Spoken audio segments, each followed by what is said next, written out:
Hey everyone, welcome to Retire with Style. I'm Alex and I'm here with my good buddy Wade Pfau. Hello, hello. Hello, hello, 10-4, breaker, breaker. 10-4, That's, little buddy. I think good buddy is from Dukes of Hazzards. You got a copy on this mud duck? Shepherd a lot of sheep, shepherd a lot of sheep. This is Little Bo Peep. Uh, all right, man.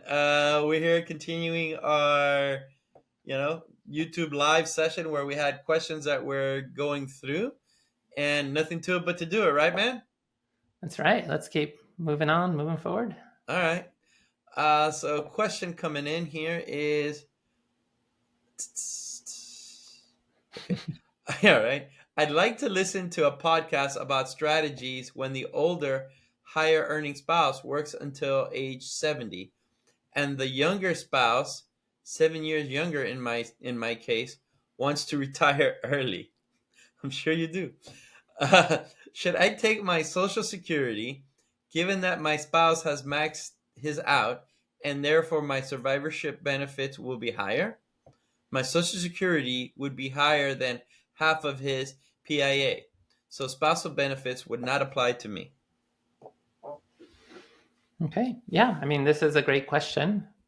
We talk a lot about the idea of delaying Social Security, but it's important to emphasize really we're talking about the high earner in the couple. And so I think this question is really getting at that theme that there's more flexibility for the low earner in the couple, and in this scenario, especially with the low earner in the couple being 7 years younger than the high earner in the couple, to claim at a different age. They don't necessarily need to both claim at 70. So I even it's always great to check this with software. So I went to opensocialsecurity.com and plugged in a scenario that matched what we're talking about here with a 7-year age difference. So the high earner is 7 years older. I have the high earner's primary insurance amount is, Yeah, and I said PIA as an acronym, and I should have said primary insurance amount. yeah, and that's what your Social Security statement would tell you is what you're looking at as your retirement, a Social Security retirement benefit at your full retirement age, but it'll be higher if you delay to 70. Yeah, and so I plugged in, I think just to get at the theme of what this was, the high earner spouse's primary insurance amount was, not that this specific number matters too much, but $3,000. And then I put in $2,000 for the low earning spouse to get at the idea reflected in the question that their benefit was more than half, so that they're not going to get a spousal benefit. But that actually didn't matter to the answer ultimately. We'll get there. And then the high earner was 7 years older than the low earner. So I plugged that into opensocialsecurity.com, and it spit out the optimal strategy was the high earner claims at 70, the low earner claims at 62. Now, that's just the idea. You have flexibility in there. If you both ended up, say, living to 100 years old, there would be benefit from both delaying to age 70. But with the situation is, for a couple, the high earner spouse, their benefit lasts for the joint lifetime of the two individuals. It's the retirement benefit for that person, or it's the survivor benefit for the spouse if the spouse outlives that worker. The benefit of the low earning individual in the couple only lasts until like the first to die, until as long as both individuals are alive. As soon as one of them has passed away, then the survivor benefit kicks in.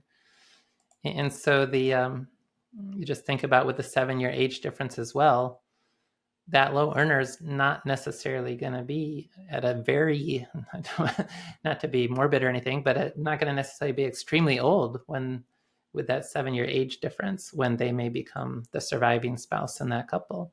So they could get away with claiming at an earlier age. And that's what the software shows. Based on the life expectancies projected in opensocialsecurity.com, the high earner claims at 70, the low earner claims at 62. The high earner's benefit can be expected to last for quite a long time because it's the joint lifetime of that couple. The low earner's benefit isn't projected to last as long. And that's why you can get that sort of answer, that it's not necessary for both of them to delay their Social Security benefit. And I think that's the theme in the question. Is it okay for the low earner to claim at an earlier age? Yes, I think you were thinking about this correctly. And yes, it's always important to check it with software just to make sure there's not some other nuances we may have missed out with answering here. But yeah, certainly the potential is there for the low earner in the couple, especially with that kind of age difference, to claim at a younger age. The other thing, and as much as yes, this is a solid answer, Wade. Look, these are just questions we're answering. Do not take this as investment advice. I'm sure there's going to be a lot of pre-recorded caveat said here. Look, at the end of the day, if you have a question, speak to an advisor. Doesn't have to be us. If it's us, you know where to find us. We're managing principals of McLean Asset Management, and that's a traditional wealth management firm. And we also have an online community, Retirement Researcher, where we have workshops and almost like a master class for retirement income planning that you could check us out there, where it's a little more drilled down. Remember, this is a podcast, so it's not full on advice. I don't want it to be mistaken as such, but I think we're just pointing you in directions for you to further explore. How's that, Wade? Very good. All right. All right. Next question. What do you do with excess funds from bonds maturing in my ladder? When the proceeds from the ladder are greater than the actual spend. In a prior episode, you gave a rule of thumb to extend a bond ladder if total current asset base is greater than what it was at retirement. If the asset total is less, do I keep in cash or invest in equities? Wait, before you get to that, I want to point something out that I think it leads to some confusion when we talk about bond laddering for folks. All right, if you don't mind, and just humor me here. So let's say we set up a bond ladder. And so a 3-year bond ladder. That means that I am going to buy bonds that will mature in 1 year, bonds that will mature in 2 years, and bonds that will mature in 3 years. And let's say, for argument's sake, this is going to be at the end of year, right? And so during that process, I get dividends from those bonds. At the end of the first year, let's say they were each $10,000 bonds, right? So at the end of the first year, that first bond that's maturing, you now have the dividends that came in during the year, but also that $10,000, right? Right, and you can do something with it or not. When we're talking about like living off a bond ladder, we're actually talking about using that maturity, that principal that comes in for your spending needs. We're not like thinking, okay, you're just going to live off the dividends and that's it. And then when a bond matures, extend it and buy another bond with it.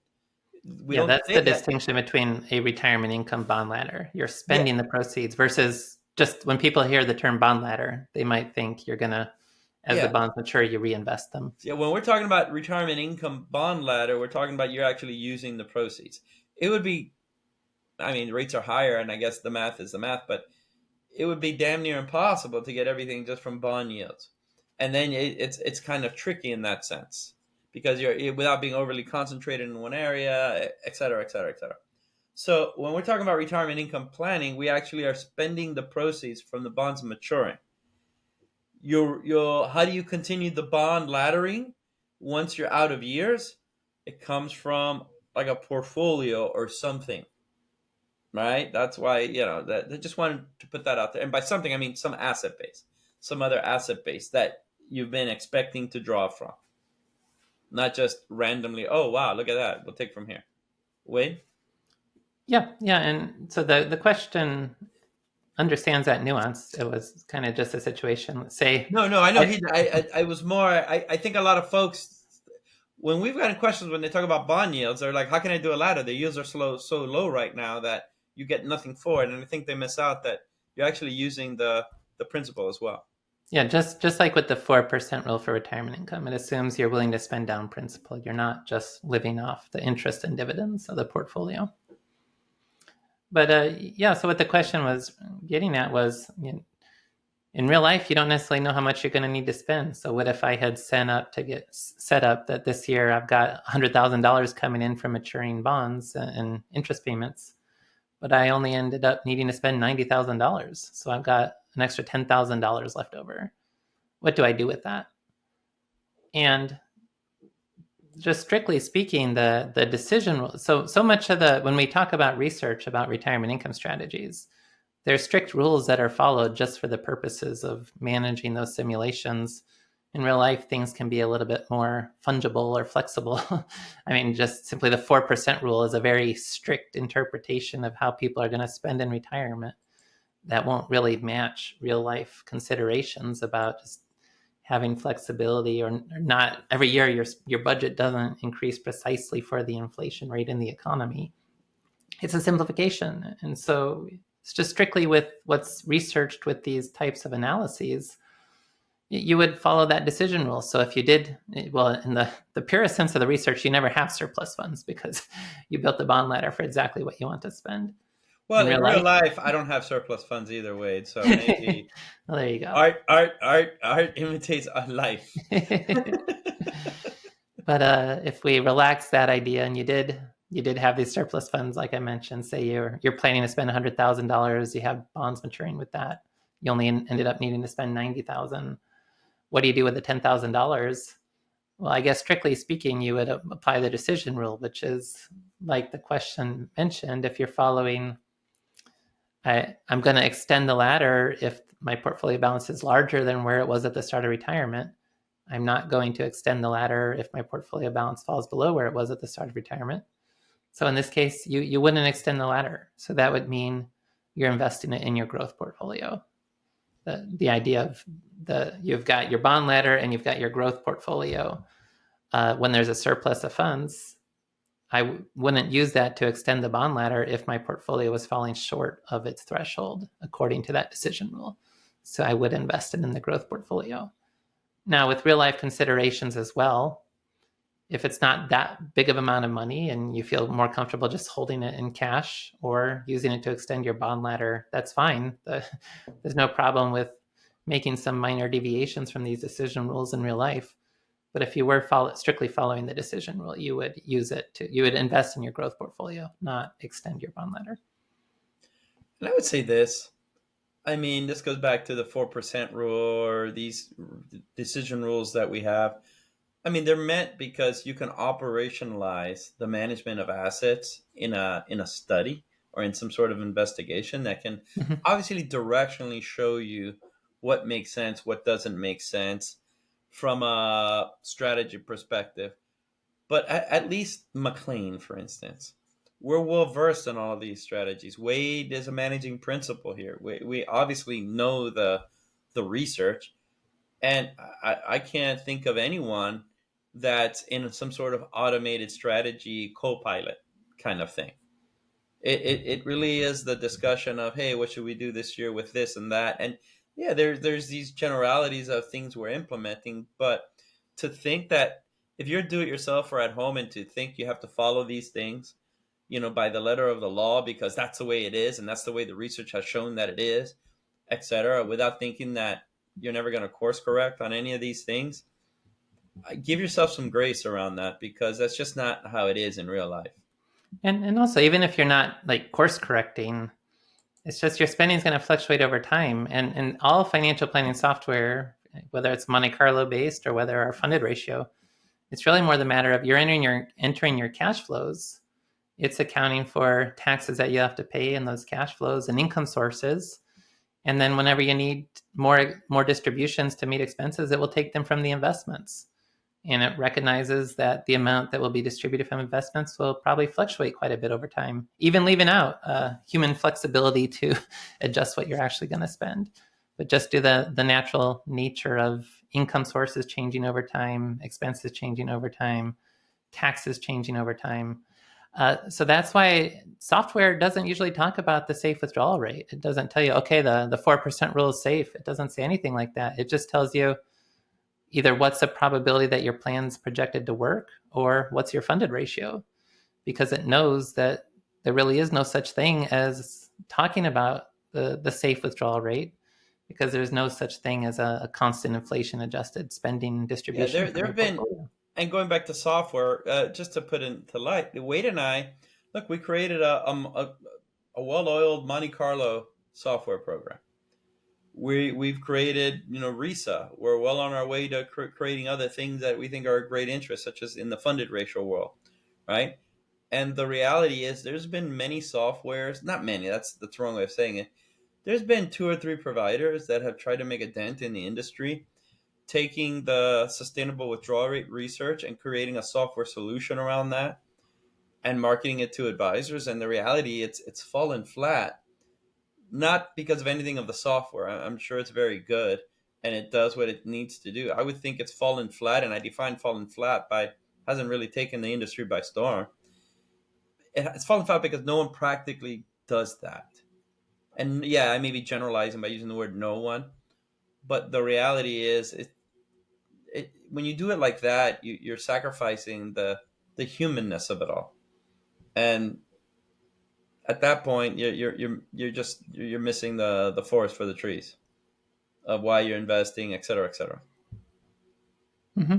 Yeah, and that's just a long-winded way to say, research simplifications are needed so that you can operationalize a plan to know what's going on. In real life, people won't always strictly follow those rules, but I did try to provide an answer to that in terms of what the decision rule would tell you to do, which is if you had a surplus and your portfolio is below the threshold of where it needs to be, you would stick that in the growth portfolio. There we go. In real life, you've got more flexibility to do what you're comfortable doing. Speaking of real life, we've got another real question here. Here it is. I would like to hear your thoughts on the pros and cons of purchasing a SPIA, SPIA, which is a single premium immediate annuity. So think of that as like the most basic traditional pension. You cut a check for a guaranteed sum of monthly money through until you die. That's its basic vanilla form. All right. So your thoughts on the pros and cons of purchasing a SPIA in retirement from a Roth IRA. Assumption is that the retiree's income style fits with the guaranteed income model. Assuming he's obviously going towards income protection profile. Mm-hmm. That there are sufficient Roth funds to fund the SPIA while leaving plenty of liquid account balance remaining for other tax diversification. That there is a gap between Social Security and required spending needs, i.e., that a SPIA is justified. The benefit of this approach could be a lifetime of tax-free income stream. Could be a lifetime tax-free income stream, as well as enabling positive knock-on effects. Hey, that's our phrase, knock-on effects. Keeping Social Security out of taxation, keeping IRMA risk low at death of first spouse, or after RMD starts. I have not really heard any retirement planners suggest this approach, and it seems like it would be a highly beneficial one. Scenario here is a married couple with no children and legacy benefit needs, i.e., die with zero. I wonder if there is too much hang on the Roth mindset with others to consider this. Wade? Yeah, I think it's a great question, getting at an important point. I think it could potentially make a lot of sense to consider what the question's asking, which is using the Roth IRA for a SPIA. Just a couple broad points about that. If you are planning to leave an inheritance, a Roth IRA is a great source of inheritance. You get that 10-year window to distribute it, so it's even slightly better than the step up in basis on a taxable account. And there's no embedded income tax liability to the beneficiary. Now, there could be estate tax issues, but at least there's no income tax issues to worry about. Now, why don't we talk about Roths for SPIAs? Well, yeah, probably it just doesn't get as much attention. A couple things are I think we're only slowly getting to the point where people will have significant Roth balances to begin with. And I still remember, even in my own lifetime of investing, the $2,000 annual contribution limits on Roths. It's higher now, but if you're only able to put in $2,000 a year for a significant chunk of your career, your Roth may not be all that sizable at this point. Now, with Roth conversions, with the development and rise of Roth 401k plans and so forth, we're maybe getting to the point where this conversation even makes sense. People have significant amounts in their Roth IRAs to even be thinking about the possibility of using them to purchase an annuity. And so that being said, this last week's episode, we had a question about if you're really overfunded for retirement, what to be thinking about. A SPIA in a Roth IRA could be a great solution to what I was talking about there, which is you're really overfunded for retirement. You've got significant amounts in your IRA, your Roth IRA, and then you have a big taxable account. And that taxable account, if you're following asset location, I guess I didn't specifically mention the asset location principles, but that's generally where you have your most tax efficient U.S. stock index funds, that sort of thing, that are going to be kicking off qualified dividends that are taxed at those preferential rates. And whenever you have any ordinary income, it's going to be some of those qualified dividends or long-term gains that are stacking on top of that are going to be getting pushed from 0% to 15% and raising your marginal tax rate. And so there can be a bigger tax hit than you might think from getting the annuity in the taxable brokerage account or in the IRA in that kind of scenario. So yeah, I think that what the person's asking, of course, I'm not providing advice here. Everyone's situation is different, but absolutely there's value in looking at, is the Roth the best resource for purchasing that income annuity? That way I'm getting to have all that spending power from the annuity without having any of that going into my adjusted gross income. That can help with the Social Security taxes. Although, I mean, if we're talking about overfunded scenarios, it may be still hard to avoid because your long-term gains and qualified dividends do contribute to how much of your Social Security is taxed. But it could help with those Medicare premium surcharges. It can add value and to be more diversified with your tax situation, giving you more flexibility. If you did have a spending shock, then maybe you could take that out of your taxable account more easily because you don't have a lot of other ordinary income. So if you're really thinking about where's the best place to purchase an income annuity, and especially if legacy is not an issue so that you're not trying to preserve the Roth account for legacy, absolutely, I think it could make a lot of sense to consider purchasing an income annuity inside of a Roth IRA. Hey, go Wade. Wade, I got a question that you hear ever so often. It's not a direct question, but this answer could spawn some people asking like these basic questions. And if you don't mind, maybe going over some like maybe rules of thumbs is too rough of a phrase, but the whole you don't want to buy this inside. You don't want to buy an annuity inside of a tax deferred account. Obviously, Roth is different. Tax free, et cetera, et cetera. What can you just have a little back and forth about those kind of things, or because you're just paying taxes on your principal, whatever. Just going into the whole like back and forth that folks hear. Yeah, a question that comes in quite a bit is just and this would be a cousin of that, where should I buy the annuity? In my taxable brokerage account, in my IRA or 401k, or in my Roth IRA 401k?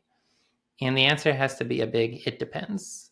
And so there's advantages and disadvantages for each. And so this question was really, hey, don't ignore the Roth IRA. That might be the best option in some cases. But maybe there's take us different through the whole arc of that particular thinking. Yeah, and in the previous episode, or no, was it this episode? We talked about QLACs recently. Well, those are there's no reason to have a QLAC in a Roth IRA because there's no RMD issue. QLACs only apply to IRAs.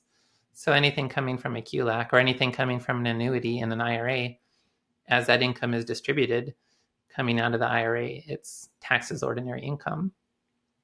If you have a SPIA inside a taxable brokerage account, you get the exclusion ratio treatment, which is until you get to your IRS projected life expectancy, part of your payments are treated as the return of your premium. So like the cost basis, it's not taxed. Part of your payments are taxed as ordinary income.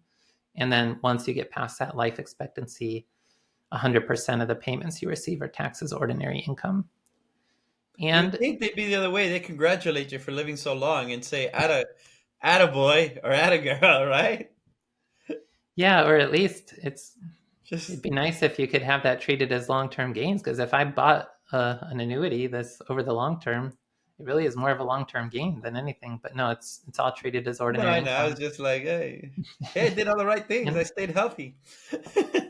And if you're really trying to be tax efficient, having ordinary income in retirement can be problematic. And so that's where with this answer, maybe you do want to think about the Roth, but otherwise it can also depend on where you have funds. So if most of the funds are in the IRA, there's potentially that may be the best option for you. The But are there any disadvantage with the no-fly taxable. zones? Are there any no-fly zones that No, you see? no fly zones. The disadvantage to consider with the taxable account, if it's an issue, is you have to sell the assets to purchase the annuity, and if you have a lot of capital gains embedded in those assets, there could be a big tax bill involved in just freeing up the funds to purchase the But that would annuity. be the same thing with any different strategy or anything like that that you'd want to Mhm. do, But that could be a case where, because I have this huge tax bill, I might decide to consider either the IRA or the Roth IRA. which is fine. That's a valid point. But okay. All right, Wade. I'm gonna call an audible here. We got 25 minutes in. We've answered three good questions and give a little exploit on another one. The next questions coming up center around like bonds and treasury, insurance protected securities tips. And so I'd rather cluster them in one episode. That way it's just easier to digest for our readers, I think. All All right. right. So we'll call it on this one. What do you think? Sounds good. All right, everyone. Thank you for listening, and we'll catch you next week on. Retire with style. Bye, everyone.